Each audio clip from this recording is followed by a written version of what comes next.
Uma cidade com 487 anos. Tem muita história na bagagem, não é?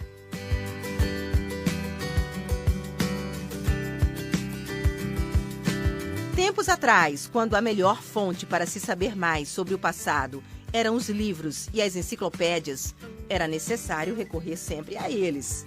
A internet surgiu com possibilidades infinitas de pesquisa. E que tal dar de cara com uma pitadinha de história, exatamente no lugar onde ela aconteceu?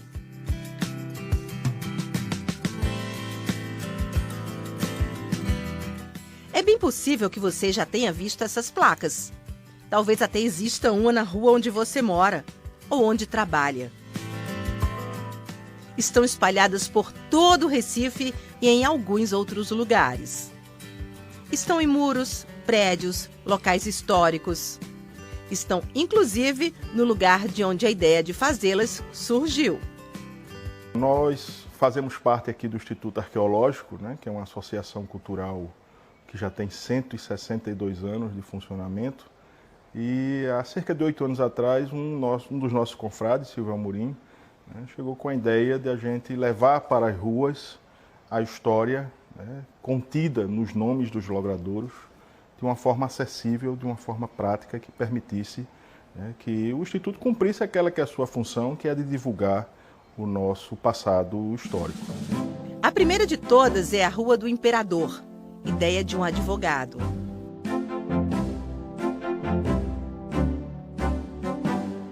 A primeira placa foi o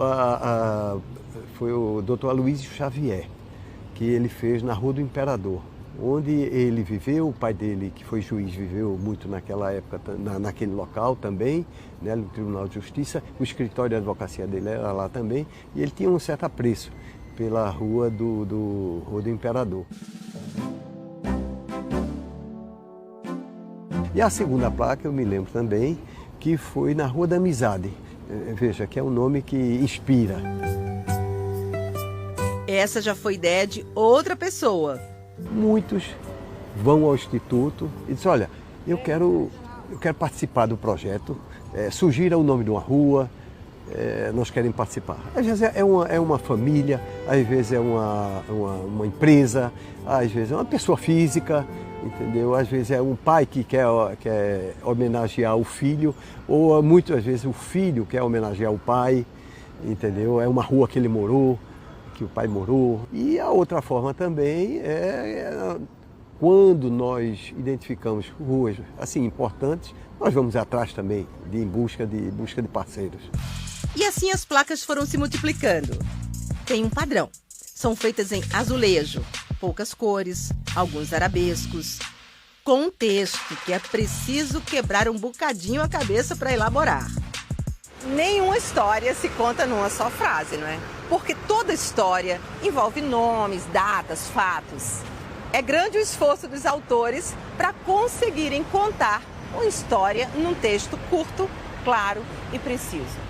Imagine contar o que aconteceu que deu nome à Avenida Guararapes. A placa está numa das pilastras do edifício Trianon. Essa coube ao professor Marcelo Casseb, também procurador do Estado e sócio do Instituto, criar. A placa da Avenida Guararapes foi aquela que eu senti o maior desafio na sua elaboração, porque a história da restauração pernambucana contra os holandeses, a expulsão dos holandeses, é uma história longa, uma história constitutiva aqui do próprio Instituto Histórico, né, que tem sua data de fundação em homenagem a esse período, esse momento histórico. Com a ajuda dos companheiros do Instituto, o resultado final. Coloquei em linhas gerais que foi uma rua que foi nominada em homenagem a esse período, a esse evento histórico da restauração pernambucana contra os holandeses, que se deu em duas grandes batalhas, primeiro nas Tabocas, depois no Monte dos Guararapes, e com isso Pernambuco reconquistou sua liberdade e a própria autonomia política. A necessidade de sintetizar é desafio para todos que trabalham na elaboração dos textos. São tantas informações que você omitir algumas você comete até falha. Então, assim, é um trabalho árduo, né?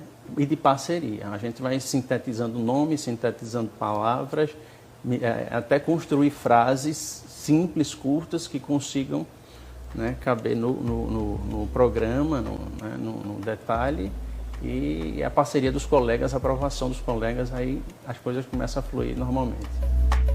Aqui no Instituto, o pessoal conta que acontece assim. Alguém chega com a ideia de uma placa, fala com o pai do projeto, Silvio Amorim, e aí eles chamam um parceiro para fazer a pesquisa sobre o lugar e escrever o texto. O trabalho ele requer uma consulta às fontes que nos precederam, né? Tanto historiadores que em algum momento realizaram pesquisas sobre os nomes dos logradouros da cidade, é o caso, por exemplo, de Mário Melo, né? Que hoje é até nome de rua também, né? De Ivanildo Bezerra Cavalcante, de Carlos Bezerra Cavalcante. Nós recorremos a esses pesquisadores antigos e quando eles não trazem a informação, nós precisamos ir para as fontes primárias. Outra fonte de informações que ajuda muito são os jornais.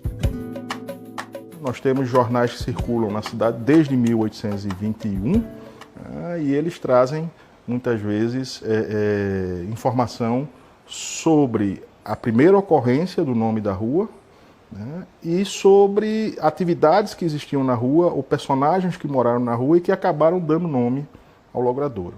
Muitas ruas mudaram de nome ao longo do tempo. Isso precisa constar nas placas. Algum morador ilustre, aparece tudo lá. Há também casos em que a ideia de fazer uma placa caiu super bem na vida de um dos encarregados da pesquisa. Alípio estreou escrevendo sobre um ex-governador de Pernambuco. Primeiro foi a Herculano Bandeira, né? Tem um significado para mim importante, porque meu avô morava ali naquela região, né? Nascido em 1919, morava no Pina, né? E falava muito daquela região, das pontes, né? Das praças, como era Boa Viagem à época, né? E assim, me senti homenageado e homenageando-o também por escrever sobre o Herculano Bandeira, né? As placas que espalham histórias pelas paredes não são restritas ao Recife.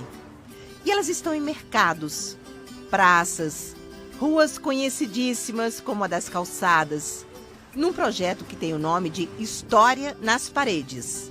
Estão no centro da capital e nos bairros mais diversos. A Avenida Beira-Rio é dividida em trechos.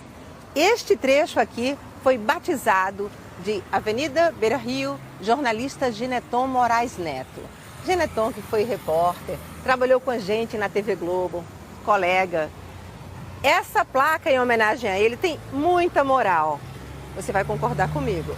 Olha quem assina o texto. Moral. São duas almas, né?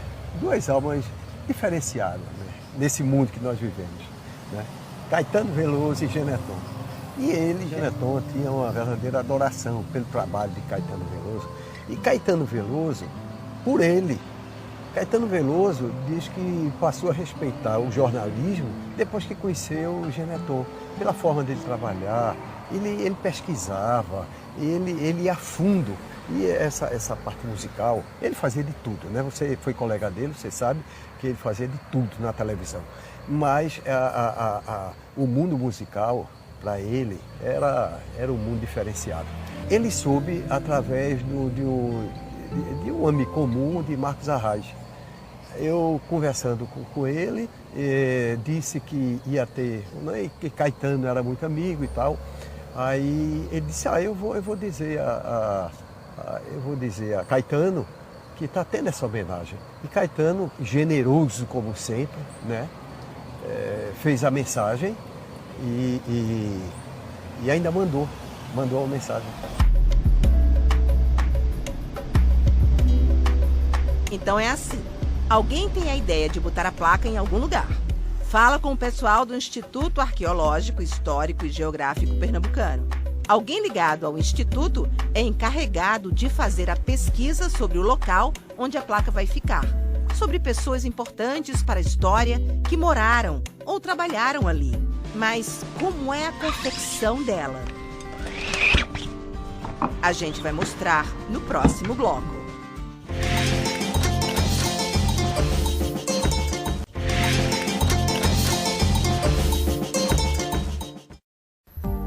A gente já viu que o projeto História nas Paredes, que estampa em azulejos os fatos importantes que aconteceram em algum tempo, e a biografia de pessoas que fizeram a diferença em Pernambuco, surgiu 8 anos atrás. Hoje já existem mais de 280 placas instaladas em todo o estado. E aí ficou a curiosidade. Onde esses azulejos são impressos? De onde é que eles surgem na prática, se materializam? Então a gente veio até um ateliê que fica no bairro de Afogados, no Recife. Sabe aqueles azulejos antigos das casas dos pais da gente, dos avós da gente? Eles reproduzem azulejos antigos e também produzem as placas. Cida é a proprietária e ela que vai guiar a gente dentro desse universo completamente desconhecido para os leigos. Cida, qual é o processo para se produzir as placas aqui dentro? Bom, Mônica, a partir de uma amostra que o cliente traz, né, a gente faz primeiramente o desenho, né, em computador e a partir daí a gente faz telas de serigrafia, né, que é um processo bem conhecido, mas o detalhe é que a tinta usada é esmalte cerâmico ou sobre esmalte cerâmico. Isso queimado numa temperatura de no mínimo 800 graus, mas vai até 920 e 940. Com o layout, ou seja, a aparência da placa, do jeitinho que o cliente quer, ela entra em processo de produção. A gente faz o decalque, aplica e queima. Está faltando apenas 4 peças, eu acabei de imprimir aqui o arabesco, ele é colorido, porque aqui é para fazer a matriz, tem que ser preto. Mas aqui a gente vai fazer a matriz para ficar, ele é azul com amarelo, ele é colorido. A gente descobriu, na mesa de produção, uma placa de uma cidade do interior de Pernambuco, Carnaíba, no sertão, nos mesmos moldes. É algo bem importante, né? E gratificante, sabe? Porque a gente tem certeza que a gente contribui, né, com a história tanto, né, da nossa cidade como do nosso estado, até do Nordeste e já fizemos assim, inclusive para outros estados, né? Como foi o caso de Salvador, né, na Bahia. A gente já sabe que o ateliê não se resume a esse espaço aqui. Tem muita coisa lá em cima e a gente já pediu autorização prévia para subir e entender como é que funciona lá. Vamos entrar mais nesses bastidores da confecção das placas? Bora? Vamos sim.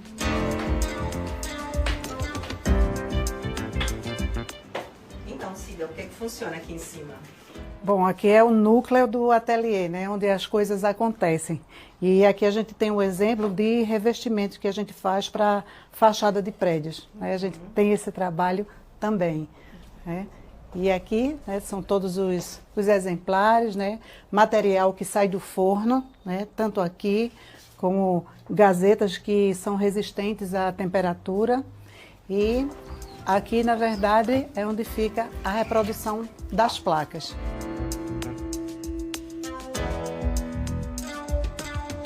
Serigrafia. Essa técnica que se usa, Marconi, mas exatamente como aqui? Agora eu vou finalizar aquele painel que a gente começou lá embaixo, na verdade, né? E é esse que está na mesa.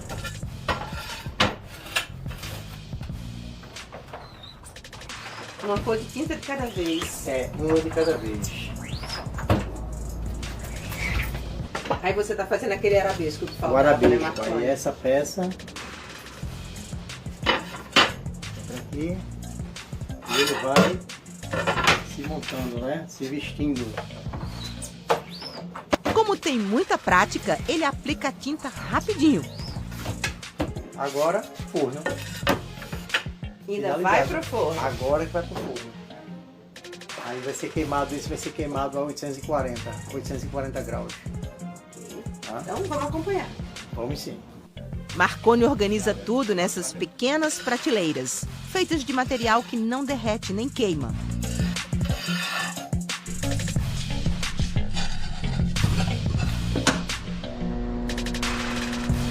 Agora vamos sair do ateliê direto para o bairro da Boa Vista, no Recife, onde estão rolando no muro os preparativos para a aplicação da placa que acabou de sair daqui.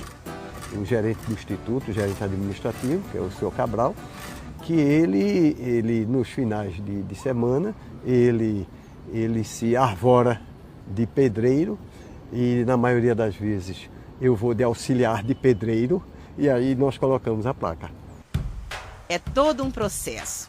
Mede para lá e para cá.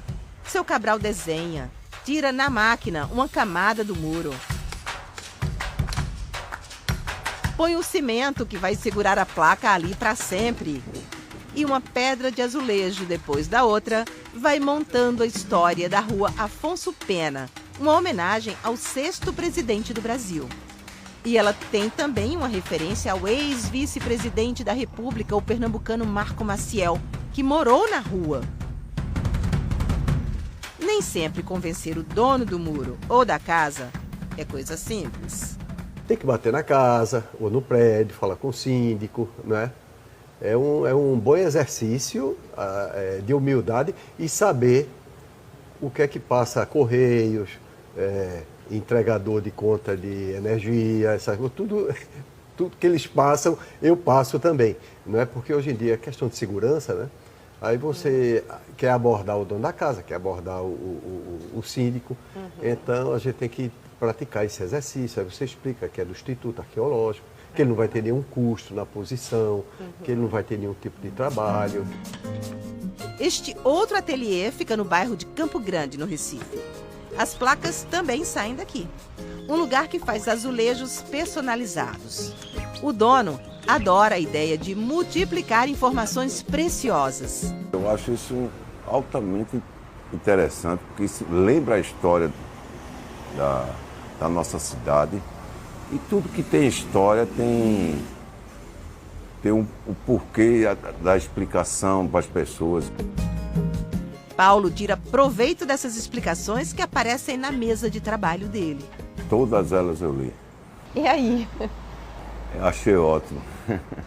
Todas que ele me trouxe, todas eu li. Aprendeu alguma coisa? Muito, muito. Aprendi como foi que surgiu a Estrada de Belém. Aprendi como surgiu o Largo da Encruzilhada. Coisas que eu não sabia. E coisas que estão na sua vizinhança. Na minha vizinhança eu não sabia.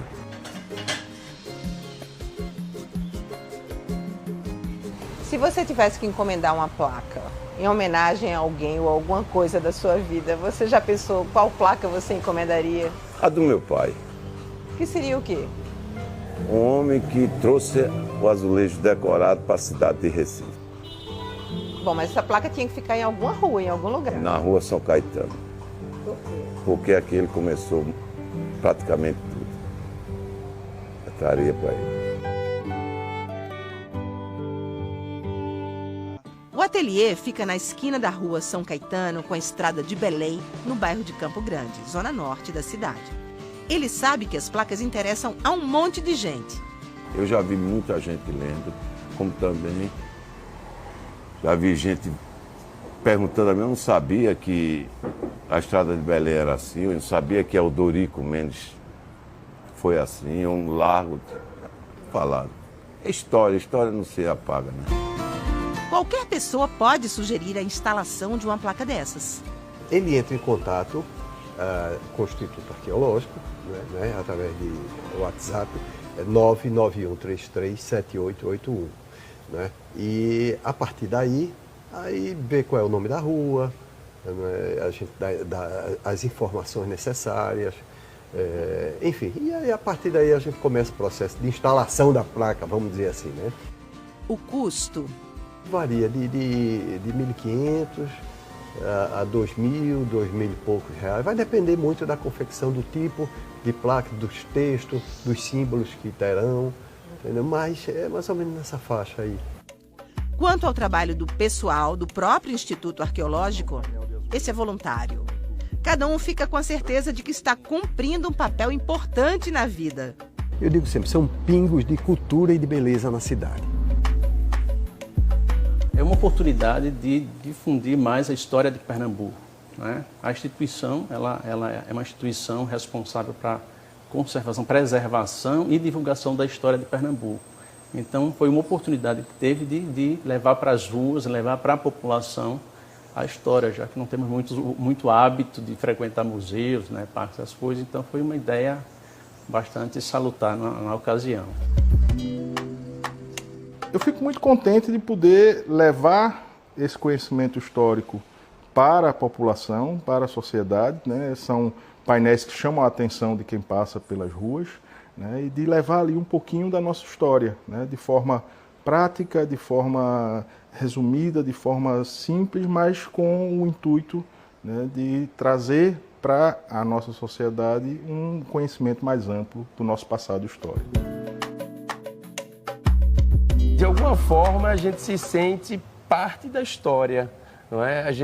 A história, ela não só existe pelo que aconteceu, mas também ela se faz presente quando ela volta a ser contada, né? Então, de alguma forma, reviver isso é viver uma história nossa. Então, isso aumenta o nosso sentimento de pertencimento à cidade e de algum modo, estarmos contribuindo para que as gerações futuras também tenham esse sentimento, essa verdadeira, um patriotismo, que era o patriotismo pernambucano, se aflore mais a partir do conhecimento das nossas histórias nas ruas.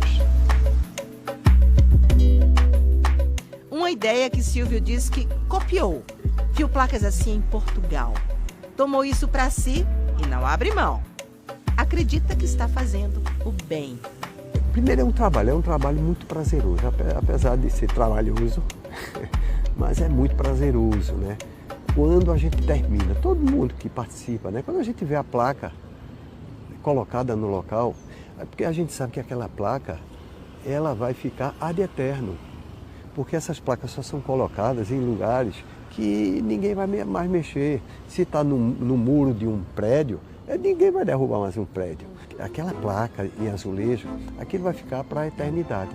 Então é quase como se a gente fosse deixar para o futuro alguma coisa nossa, entendeu? Eu acho que isso daí é o que me move e move muita gente também.